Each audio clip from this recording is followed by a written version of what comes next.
நான் இளம் விஞ்ஞானி எஸ் அல்ஷ்னோ மைக்கேல். மண்ணின் மனம் வீசும் மழைக்கால தமிழுக்கு என் முதல் வணக்கம். நடுவர் பெருமக்களுக்கும் என்னுடன் பயிலும் சக மாணவர்களுக்கும் வணக்கம். நான் இன்று கார் 40 கூறும் அறிவியலை பற்றி பேச வந்துள்ளேன். 11 கீழ்கணக்கு நூல்களுள் ஒன்றான கார் 40 பாடல்களில் மழைக்காலத்தின் ஒட்டுமொத்த அறிவியலையும் படம் பிடித்து காட்டுகிறது. கார்காலம் எனப்படும் மழைக்காலத்தில் தாவரங்கள், விலங்குகள், வான்மண்டலத்தில் ஏற்படும் மாற்றங்களை ஒரு பருவகால ஆய்வாளரின் துல்லியத்தோடு இப்பாடல் விளக்குகிறது. மேகங்கள் உருவாகும் முறையை கார் 40 பாடல் ஒன்று மிக அழகாய் விளக்குகிறது. கடல் நீர் முகந்த கமஞ்சொல் எழிலே. அறிவியல் விளக்கம் என்னவென்றால், சூரிய வெப்பத்தால் நீர் ஆவியாகி மேகமாக உருவாவதை கமஞ்சொலில் என்கிறார்கள். மேகங்களுக்கு இடையே ஏற்படும் உராவினாவால் உண்டாகும் மின்னல் மற்றும் இடி முழக்கத்தை மின்சாரத்தின் அடிப்படையில் பட்டியலிடுகிறது.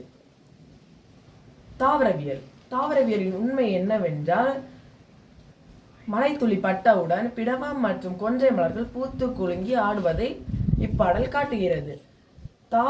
தாவரத்தின் தட்பவெட்ப மாற்றங்களுக்கு ஏற்படும் வினைபுரிகின்றன என்ற அறிவியல் உண்மையும் இது நமக்கு தெளிவாய் காட்டுகிறது.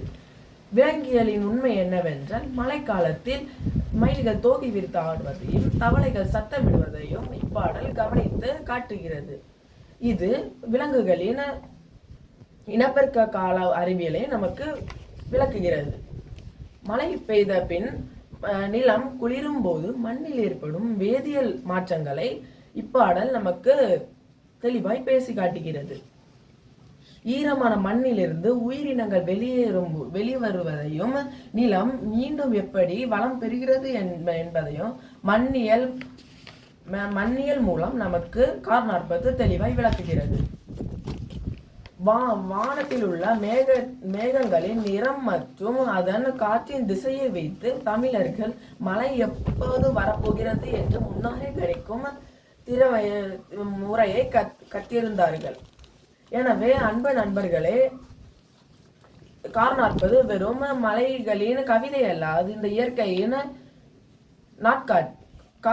நாட்காட்டி.